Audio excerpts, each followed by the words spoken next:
Hello, welcome to another episode of Pub Football with Miles and Jimmy, the show where we talk about football, we go through the Premier League fixtures and results and have a beer while we do. Today's beer, in my beer advent calendar by Beerhawk by the way, is a Havoc and Festegarden from Brouwerij de Molen. It's an American pale ale. How far are you behind? Every day, mate. Fine. Yeah, I'm good.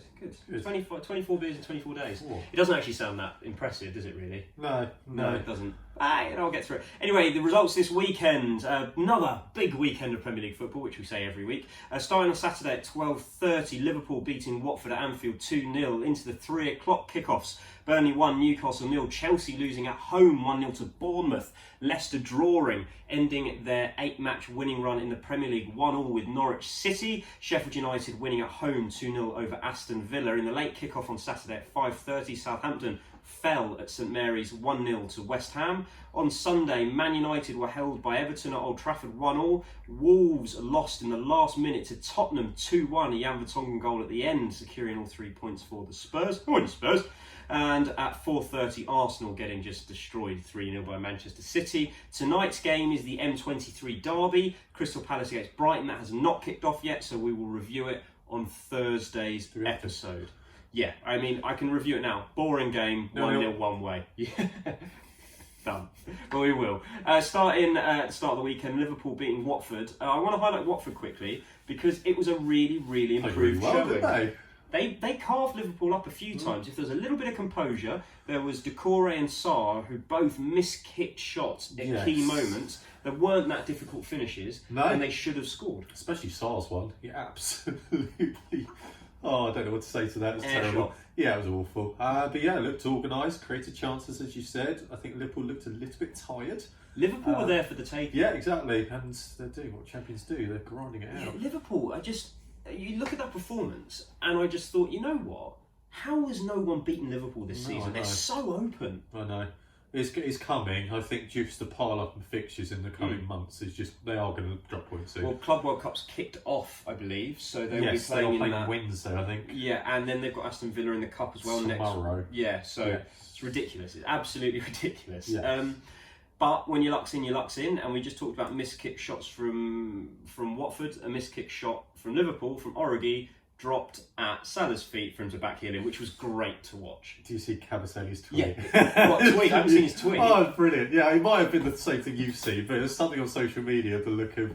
I can't remember what the phrase was, but it was brilliant. I just love that he did what everyone who's ever been nutmegged, from schoolboy level to grassroots to Sunday league to any league, any professional league, to the Premier League, to the World Cup does when you get nutmegged, when you're going in, is that you can't close your feet and you just close your knees and sort of crumble to the ground and it rolls between your legs. Oh, it was fantastic. What also was fantastic was Salah's first goal. Oh, what beautiful. a finish. Yeah, he guided it in. It's wonderful. It almost looked like a chip. Yeah. But it wasn't. It was just wonderful. But fair play to Watford as well. I've got to say, it's a good start. And it is fine margins in the Premier League, isn't it? Lots of encouraging signs to take Hughes forward. played really well. Yes, and they're not out of it yet. No, we've figured it out. There's still 63 points left to play for. Well, you're busy today.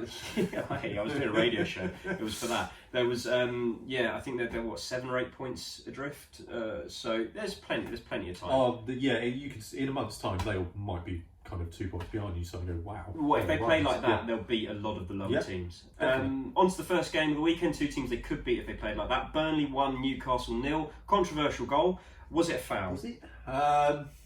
When I watched it first time, I thought it was a foul, but then you slow it up, and I thought, do you know what? There's not much there. Well, the thing for me that I look at is that both managers had a bit of a go at the referee in their post-match. Said he wasn't good. It was his first ever Premier League game. Yeah. They said that the first thing he got wrong was that it was a foul. The second thing was that he gave a goal kick, and then effectively Chris Woods argued it, rightfully, that Fernandes had fallen on the ball and it rolled it off for a corner. But then the ref changed his mind, or he listened to the linesman who was way further away from the ball than him. Yeah. It was an odd... the whole thing was a bit odd. Yeah, and he also missed Andy Carroll smashing someone in the face as well, didn't he? I'm not sure that was a red card. He had his eyes on the ball. Yeah, I completely agree. I actually don't really like Sean Dyche. I think every game he sees him moaning about something, even if they win. He starts to really annoy me at the moment.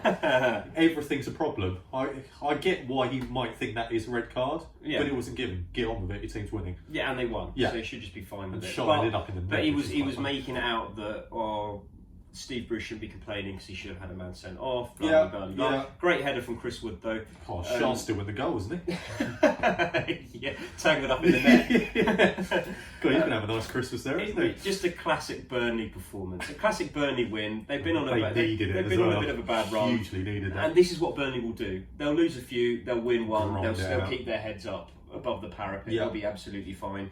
Newcastle didn't need the win, which is crazy, thinking where Newcastle... They'll be a bit disappointed because they've been quite good away from home. But on to the next one. I'm sure they'll probably pick up It's an away game. Yeah. That's fine. As for an away team that did very well, who were desperate for a win, Bournemouth beating Chelsea. I don't think either of us saw this coming. Who would have thought a team depleted by injuries on a 5-match losing streak would win 1-0 at Chelsea? Chelsea, the wheels are starting to fall off. Well, not the wheels are falling off, the cracks are starting to show. 4 and 5 or something like that? The cracks are starting to show, and this is what's going to test Lampard as a manager. They were riding high, they were on good confidence, they were winning games. It's slowly starting to go now. How's he going to change it? What changes is he going to make to the team? It's almost been since Kante's come back in. They've actually started to lose games. Yeah, but that's not Kante's fault. I think it's because the team's not been the same side. It's been a bit less settled into who is playing. So he's had to make changes. He's having to rotate, and that's causing maybe some problems. But you can't leave Kante out. I did watch the longer highlights, and it seemed that they weren't playing with too much intensity as well, which is an issue, because if you just pass, you don't go too far.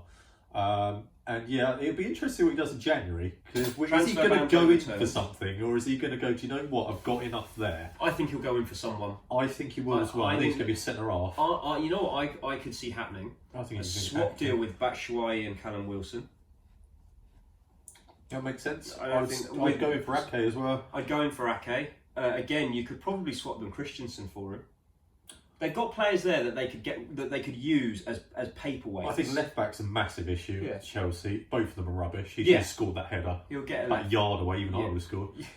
Well, I've seen your header. I wouldn't be so sure about that. Yeah. Robin? Yeah, he does need to strengthen in a couple of areas. Does it need to be this season? Not necessarily, but definitely in the summer. I think this is, for me, what Chelsea are going to be like anyway this season. I think they've massively overachieved so far. And for me, these are the results that are going to happen. They are going to lose games like this. And the thing about Ake, bringing Ake in, is he could cover both roles. He can play as a left back. Yeah, of course. I would play midfield as well. I would give Christensen to Bournemouth for that. I would do a double swap. I'd do Christensen and Batshuayi plus cash for Wilson and Ake. I don't think I'd let Christensen go on a permanent, because I think he's quite good. No, I think Tomori's better and younger. Zuma's there, is not dissimilar age. Got Rudiger. I'd let Christensen go. I think he's the most valuable and most expendable at the same time. Yeah, I get that. I think he could go somewhere and have an absolute blinder. As for Bournemouth, what a goal. Great finish. Great finish from Dan Gosling. Not known for his finesse. No, it's just the way he anticipated where it was going to go. He kept himself on side, and the finish was brilliant as well. It definitely was. On to Leicester, Norwich. Bit of a shame. I told you Norwich were going to... You did. It's a bit of a shame. I'm disappointed because I was really enjoying Leicester putting some sort of pressure on Liverpool. I think several things were disappointing. The fact they drew and the fact Vardy's goal was not given to them. But it wasn't going in. No, I know. It's not a Vardy it would have been goal. like, yes. Yeah, I would have too. But it wasn't a Vardy goal. It was a Tim Krul own goal. If Tim Krul had left it, probably would have gone out and they would have won 1-0. And I'm not surprised Norwich have done this. Norwich have been quite good away from home. They picked up points where you think, you know, they've got no chance. Everton, and this is a great point as well. They're still not going to stay up. They're not going to stay up, but I quite like the fact they can cause a shock here and there. Yes, absolutely. I think that's enough said on that. Yeah, I am disappointed for Leicester. Leicester will regroup. They will do, and I still think Liverpool are going to drop points soon. It's coming, and they're playing each other in a couple of weeks. The problem is Leicester dropping points means that it's irrelevant if Liverpool drop points. They need to drop a lot of points now. I agree. Leicester pretty much need to just keep winning.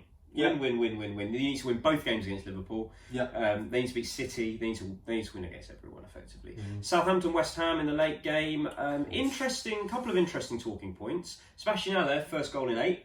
Finally getting a goal. Took it very well. There was a weird VAR penalty shout when two West Ham players looked like they were impeded in the box. They both clearly were as well. Both fouled. Yeah. VAR sort of went, oh God, I can barely handle one decision to make. I can't do it with two, and didn't give it. For me, it looked like a penalty. System overload, wasn't it? Surely VAR is one of the things that's meant to stop the holding in the box. I think when you got a massive unit like Mikel Antonio coming towards you going, how is that not a penalty? You might think, well, might have been. Yeah, exactly. He's a big lad. He's a big lad. And both of them were. They were both pushed to the ground. Just shocking that it wasn't given. Yeah. One thing VAR did get right was ruling out Antonio's goal. Because, 100%. And I know this, and that has nothing to do with the new handball rule where it has to brush someone's hand. He controlled it with his hand. He did. It was like a basketball. Yeah, like you said, Bill in a China shop. It was he just is. running through all limbs, everything, just going out. Oh, his finish though was brilliant. Finish was fantastic, but it was just one of those. Oh, I might leather this. Yeah. Oh my God, it's gone in. Yeah, but Antonio did play very, very well up front. He's busy, Harry. Oh, I love him. That 2-up, I think, is what. Do you they're think gonna it's do. going to be a massive shout? But if he continued doing this for the rest of the season, No, what do you reckon? no. Well, No. I would I know take exactly him as, what you're asking. I would take him as an alternative. He's I not really going to make would. the England squad. No, there's a few reasons he won't make the England squad. He has been in an England He's squad, been- but he's never been- made the pitch. Yeah, he's been He's been in an England recognised in the squad. past. The reason he won't make it, there's a couple of reasons. Tammy Abraham's there as a second choice, a clear second choice. Rashford's one who can play up front. You've also got Callum Wilson there, who is a better player. Don't get me wrong, he won't make it, but the way he's playing at the moment, If there's he's injuries, very, very good. If there's injuries, and there'd have to be a few because I think they'd drag Vardy out first. But whether Vardy 100%. would go, if there'd have to be an injury crisis. I just like the fact he's a bit different, and I think at times, especially in like a championship or knockout football, you do just need love something. you're 1-0 down against Spain with 10 minutes to go. Just throw him on I and would, run, yeah, run about. smash Sergio Ramos to the floor. I mean, it's one way to go. As for Southampton, Danny Ings hit the bar. He had a goal disallowed. Both of those were Yeah. wonderful as well. I really love Danny Ings. Danny Ings is playing very well. I think he's more of a shout for England than Mikel I Antonio. also think he's a good shout to leave in January, because if anyone's desperate for goals, go and get him. Well, Palace. it could be Someone like that. Could be Love a it. shout for Bournemouth if Callum Wilson goes without a swap deal. He creates chances every single game, and he's such a good player. He did great at Watford. Yeah, exactly. I'm Very well surprised Watford. teams don't look at the door going, do you know what? He'd be really helpful. Yeah. But another loss and another home loss against West Ham, who at the moment are down there with them. Not really good enough, and that's the reason I think they're going to go down. Yeah, that was one of those that's a kick in the teeth for Hassan Hurtel. Those are the ones you need to win, and they haven't. For me, Norwich and Southampton, I'm more likely to go down, in my opinion, than Watford. Yeah, I agree. They're the two. For me, Norwich and are one of others. For me, Norwich is stone cold last. Yeah. No offence to them, they're just not going to stay up. And then, as you say, I think there's just so many teams who are going to be in and around it. But I Southampton agree. are the one. Southampton are now getting to the point where they're not picking up results, and you go. But they're only in the relegation zone on goal difference from Aston Villa. They'll probably win this week, so Yeah. we'll see what happens. We haven't talked about Sheffield United Aston Villa actually, which we should have done. Sheffield United winning at home against Aston Villa in the 3:00 kickoffs. So you missed out again. Yeah, Aston Villa are only above the relegation zone on goal difference, and we keep saying this, they're playing well. It doesn't feel like they're down there. It's a bit like Norwich earlier in the season, where it was a bit like, oh, they're really close to relegation zone, they've been playing really well. Yeah. Aston Villa have been playing really well, but To be it doesn't fair, matter how well you play if you I don't guess. pick up points. So against a damn good side at the weekend. You could dominate every single game of a year in a Premier League and be the better side in every game and lose 1-0 every week and go down. It doesn't matter if you're the better team. This has been proven by a couple of games coming up, like the Tottenham game. It doesn't matter if you're the better team. It matters what the score is at the end of the game. And yet again, Aston Villa are losing. Now, granted, Sheffield United may have been the better team this weekend. Aston Villa didn't play bad football. They played fine. Yeah, played all But right. they're not picking up points. Their chances. There was a handball, another VAR one, which I personally thought was a penalty. It was given, wasn't it? Sorry. And then he missed the penalty. Absolute shocker. Was it Wesley? No, it was Grealish. Oh dear. Straight down the middle, hit the bar. But yeah, I agree with you. I quite like Villa, but they are teetering on the brink, aren't they? They're another team who are just there, and you go, ooh. I almost think it would be good for Grealish if they do go down. because he'll leave and he'll go to a bigger club and his career will take off. Oh, he's good enough now. He'd be great at Spurs. He'd do well at Liverpool. He'd be, I think he's taken probably about 5-6 games to get back to it, and now I look at him and go, "Oh, he's a decent player." Oh, he's above Mason Mount for me. He's almost as good as Maddison. He might even be better than Maddison. It took him a while. Different games, though. First couple of games, obviously Villa are also adjusting, and it took a while. But now he's coming to the fore, and he's their main man. And he'd be perfect in that 3 for England. I also think Villa will be absolutely fine. He played very well in that system of a 3 for England. Yeah. Villa, you say that, and I feel that way as well. However, until they can get some form together and start picking up some points, they're going to be down there. They're going to run, don't they? It's a string for a 4 together. They could be one of those teams that's sort of 2 points clear on the last day, lose and get overtaken and go down. Even though no one thought they were going to go down all season, all of a sudden with a couple of games to go, you go, wow, Aston Villa could be in trouble. I still look at Bournemouth like that. I think Bournemouth are very similar. Potentially, absolutely. A team that's not going to go down is Sheffield United. Quite simply, they've already picked up too many points. They've done so well. Yeah. It's unbelievable. Dave McGoldrick missed again. Yeah, he will never score. Well, when I say they picked up too many points, they are over halfway with much more than half of the season to go. And both of their goals were wonderful as well. John Fleck, he's basically, for me, he's just championship player, but he's upped his level and he's been brilliant. But Chris Wilder's done that really well, and this is the thing that they need to not get carried away with. Don't be a Danny Drinkwater and move to Chelsea, where actually you're not that good. You're good in the system you were playing. Yeah. Just stay put. Fleck, Lundstrom. All of these players, McGoldrick, all of these players, stay put. Yeah. Play where you are, because if you stay where you are, you will play the best football of your career. You will achieve the best results of your career. If you leave, you'll end up being someone who doesn't get played at a bigger club. 100%. But Sheffield United will stay up, and Chris Wilder's just done a wonderful fantastic manager. Job. Absolutely wonderful. They're going to be so comfortable for the rest of the season now. On to Sunday's games. We won't do Arsenal just yet, don't you worry. We're coming on. Man United 1, Everton 1. Interesting one, because Man United again dominated, again had all of the possession, again had more of the shots, but didn't really create many properly clear-cut chances. They were incredibly lucky to get a point. I said this would happen. I said Everton were not the team they want to play right now on a roll. They wanted to play another better team that they could counter-attack against, because this showed their flaws. Everton did what they needed to do. Mason Holgate, used as a holding midfielder, was interesting, but worked. He just harried, he broke up play. Yeah, I thought Everton were great. The talking point is obviously taking Moise Keane off after 18 minutes. I was going to mention that in a second. What do you think of that? Because Duncan Ferguson, who really unsettles me when he smiles, by the way. There's something behind those eyes. The best part about him is he's absolutely pissing it down the rain. He takes his jacket off and stands in a shirt. Yeah, and with sweatbands to mop up the water. But he's taken Moise Keane off, and his reasoning was that nothing against Moise Keane. It was that he needed to use a substitute to kill time. He had a load of strikers on the bench. He's taken Keane off when he still had Richarlison and Calvert-Lewin on, who played the whole game. There's something else there. Moise Keane looked knackered, to be fair, after 15 minutes. Have you seen the clip? He made a run into the box and he was puffing. He was absolutely. The fact he walked straight down the tunnel was a clear sign. Well, Duncan Ferguson didn't even look at him. If it was just tactical, Duncan Ferguson takes him by the arm, takes him by the shoulder, and says, "Look, mate, I'm really sorry. We need to kill some time here, so we've taken you off." There was nothing. Something's happened there. I'm going to call this right now. Moise Keane will not play for Everton again under Duncan Ferguson. I don't know if they had a day off today. It would surprise me if he turns up to training next. Yeah, he quite likes Calvert-Lewin. He's doing very well for him, and Richarlison obviously is a great player. Well, Keane's had disciplinary issues. Apparently, he was disciplined by Marco Silva for turning up late repeatedly to either training or team meetings or something like that. That's a good start.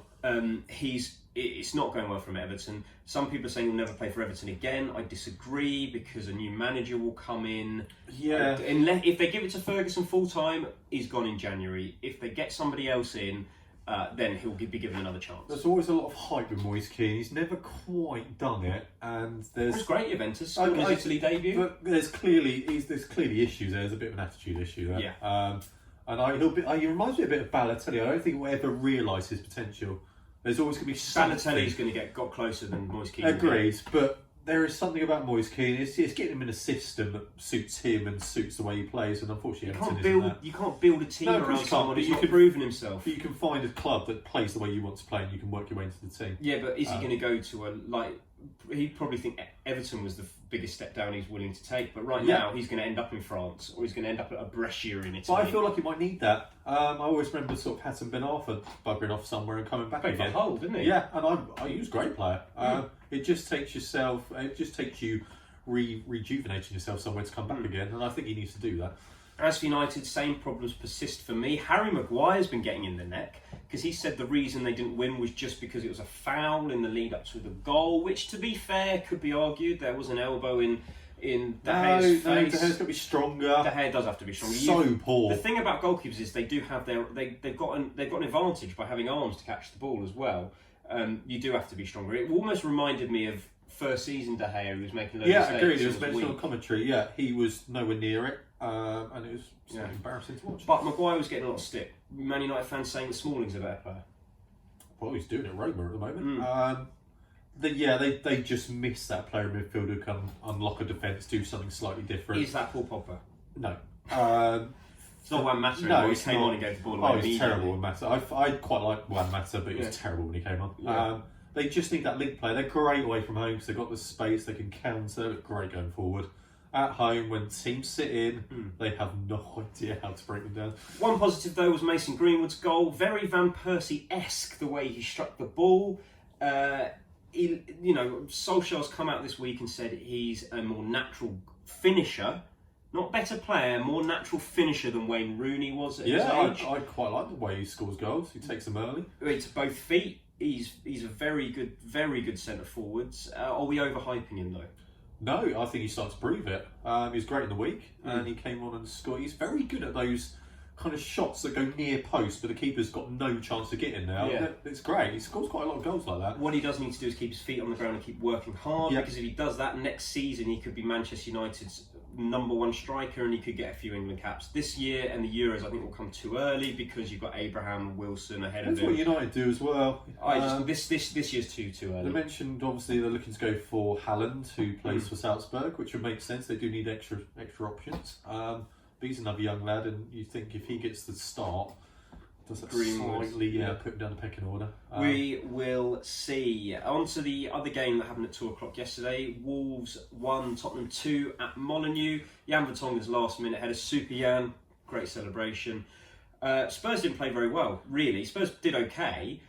Wolves knocked on the door. They had more shots, they had more possession. But like you should say, there's only one stat that matters, and that's the final score. Smash and grab, was it? I didn't see any of it. It was completely smash and grab. I heard you kept trying to take out Traore by the sounds of it. Yeah, they took turns in getting yellow cards. Yeah, which I'm not the biggest fan. I don't mind that. But it's a classic Mourinho tactic. Traore did score, he's and a so very nice good, goal. by the way. He's playing very well. Since he got his hair braided, he's been a revelation. I think Lucas Moura, who last week I was saying, I can't beat a man. Beats three men and belts into the top corner. Couldn't believe. I was like, okay, I'll take that. And that front four is looking really good now with Moura, Son, Kane, and Ali. It's looking like a very good front four. The problem for Spurs is the centre and midfield. We can't retain possession. Winks isn't playing. Skip didn't play, which sort of frustrated me because I thought it was great against Bayern Munich, even only for 10 minutes. In Sissoko and Dyer, we've got a very hard-working player and a holding midfielder. We don't have a player that centre-backs can trust to give the ball to under pressure. 100%. I wouldn't trust either of them, especially Sissoko's terrible on the ball. You sound like you're very, very lucky to win that game. Yeah, our Wolves fans should be disappointed because it was a very good performance, and Wolves have been a very good side against the top teams since they've come into the Premier League. They've done very well against the top six, the big six, we'll call them, not the top six anymore, the big six. And coming off a Thursday game, they were fantastic and very unlucky. But as a Tottenham fan, after the start of this season, I don't care how we win. I'll take the points. We're now 3 points off Chelsea, who we are playing next, who are on a bit of a wobble. We could be level on points with 4 after the next game. Could be. I'm not saying will be. Could be. No. It's going to be a very interesting game. Massive upturn in form for Spurs, which is very frustrating. Moving on to the game I'm looking forward to talking about. Arsenal absolutely hammered at the Emirates by Manchester City. 3-0. 4:30 yesterday it kicked off. Arsenal were terrible. It took 90 seconds for De Bruyne. What a finish, by the way, to side foot that into the top corner. Your first touch in the game and you do that, it's like, wow. Yeah, you're not even having a warm-up. No. Nothing. Basically, his first touch, ball bouncing towards him at pace, guys into the goal. It's like, wow, okay. Naivety from Arsenal as well for the third goal. Kolasinac was injured. They played on. They didn't kick it out. He didn't stay down. There was no game management. And that just shows how a lack of senior leaders in the side. Because if you're a senior player out of team and you've got to play limping around against Manchester City, you just say, sit down. Sit down. Even sit down and hold your head so the ref will blow the whistle. And also, 2-0, you've still got half a chance. Just as you say, sit down and accept it. And the goalkeeper tried to play out. Kick it out. Yeah, Kick it out of the stadium if you can. Doesn't matter where it goes, just boot it into Rosehead. But didn't happen, and City scored again. It wasn't good. It wasn't good for Arsenal at all. To be fair, before De Bruyne scored, we actually had a chance. For the first 90 seconds. We did. And we mentioned this before, obviously, the game on the radio, on Love Sport, that if you can get at that back two, and in 30 seconds, the ball's bouncing, both of them are absolutely terrible, and he probably should have scored. But after that, it was just embarrassing. Fernandinho looked very calm and collected at the back for City. Yeah, we were just rubbish. We were too offensive. We had wide players who were never going to track back, cause carnage.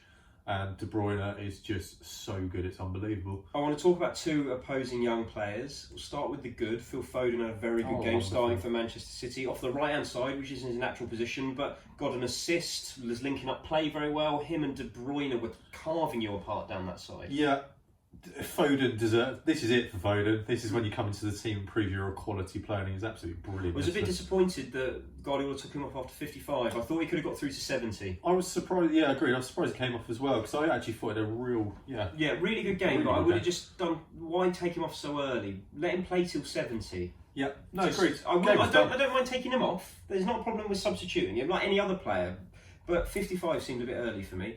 However, there's another young player who I want to point out, and you know I don't like him for Arsenal. Matteo Guendouzi. It was pointed out to me on Love Sport by my co-host Steve, who said he feels like people think Guendouzi's good because you notice him a lot because of his hair. He doesn't actually do much. He's not great on the ball. He runs around a bit. He's not great at defending. He gives away a lot of free kicks. He doesn't beat a man. His passing yesterday was woeful. I could count a few occasions where he had the ball in the middle, in a bit of space. There was a simple pass onto the side, and I'm not talking sideways and backwards. I know just exactly to a player there, and he went for the killer pass. It was intercepted. He's not good enough. We said that wrong yesterday. Guendouzi's not good. No. Let's just stick on Guendouzi for a second. I know you hate Guendouzi. I'm not going to comment here. But he is not good enough to be starting for Arsenal. No, as you say, he reminds me a lot of the Spurs players you mentioned. He's not comfortable on the ball enough to trust to take off the back four to play forward. But even when he gets the ball in space, like with Sissoko, he'll drive forward and he might beat a couple of players, and he'll play an easy pass. He doesn't try to do anything outside his limitations. Neither normally does Dyer, which is when they're under pressure they struggle. Yeah, when he was in space, his decision making was awful. Oh, agreed. We set up wrong. We were way too offensive yesterday. And what do you expect with Man City coming straight back at you? You said you were happy before the game. You set up quite offensively. No, it works one or two ways, doesn't it? You get absolutely hammered or have a blinder. Pepe was terrible again. We should have gone with three. Just sit there, stay tight, stop them from playing, and then counter. Go the other way. Pepe was poor, I agree. Pepe is just all tricks, no substance. Martinelli was absolutely wonderful. Yeah, Martinelli was better. Pepe played well for 10 minutes against West Ham. All of a sudden, man like Pepe's going to be the best player in the Premier League, well worth 75 mil. Again, all tricks, looking to do step overs, tripping over the ball and losing it every single time. Yeah, agreed. There's a lot of players. Ozil was terrible. And then had a strop when he came off. What do you make of that? Sums him up. He walked off at 3-0 down at home, like Granit Xhaka did. Yeah. He didn't goad the fans, but he walked off. Yeah, agreed. Exactly the same. I don't know if he got booed. I couldn't hear it. I was on the radio. There are lots of angry fans telling him to get off the pitch a little bit quicker. And he threw his toys out for being subbed when he'd done nothing. He, for me, is the epitome of what Arsenal is at the most. Just a nightmare. Time for him to go, I think. It's one of those games, if you look back and go, just tell Ozil to watch a kind of tape of De Bruyne and see what he does. He runs around a lot. Yeah, he runs around a lot. He does things in the right areas. And he is productive in the biggest games. And Ozil just did not turn up yesterday. I think Ozil's career would have been a lot better had he not joined Arsenal. If he was playing for City right now, it'd be absolutely brilliant. I think he would be. Because he's that type of player and he's got people around him who'll probably do his running for him. Yeah.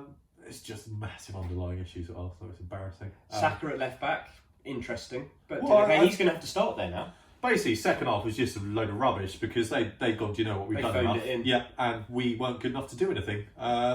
And obviously brought on Smith Rowe. I'm quite pleased with giving kids games, but they look more like scoring. Yeah, agreed. Sterling and Jesus both, Gabriel Jesus, both should have scored. Yeah, great. And what do you do moving forward? Arteta was photographed, not Arteta. The Arsenal bosses were photographed at 1 o'clock this morning coming out of Mikel Arteta's mansion. Paul Merson's chimed in, and his words were, "What does Arteta offer other than not getting lost on his way to training?" To have someone who has no managerial experience take on a club like Arsenal is a huge gamble. It's a big ask. Would you take Arteta? No. Who do you want? Ancelotti? No, I wouldn't take Ancelotti either. For me, Ancelotti's a winner with a completed squad, not a project. Right. And we are a massive project at the moment. He has won everything. I agreed, but he's had those star names to do everything for him. Okay. He's had those players. Is Aubameyang not a star name anymore? No, he was terrible again yesterday. Yeah. No offence to him. Lacazette should start for me. He's a better centre forward. Better all-round centre forward. I don't disagree. Works harder. But yeah, for me, it is a project now, and I get why you'd look down the line of Arteta, but the fact he has no experience whatsoever massively You're concerns still at Allegri, aren't you? I am. I think he could do that. But I also look at someone maybe like Eddie Howe. I'd give him the job and get someone next to him. I think Allegri's turned it down. I think they will have approached him already. I think he was so put off by probably negotiations when Wenger left, where he didn't get the job, that he's gone, do you know what, I'm not going back there. Do you... for me, Arsenal's bosses have made a right balls up of this because when you can directly compare it to the Tottenham situation. Of course you can, yeah. 3 weeks before Pochettino got sacked, apparently they'd made contact with Mourinho's agent. The balls have been rolling. That's why within 24 hours, Mourinho was in charge. Yeah. Now, fans weren't really calling for Pochettino to be sacked. There wasn't this unrest like there was at Arsenal, but results hadn't been very good. Yeah. At Arsenal, Emery had been calling to be sacked for 6 months almost. People had been on his back, at least 2-3 months. People have been starting to get on his back. I would say since the Spurs game. It's gone downhill. Yeah, so a couple of months, way more than 3 weeks. Oh, yeah. It appears to me that nothing had been done. They sacked him. They put Ljungberg in charge. It's not working.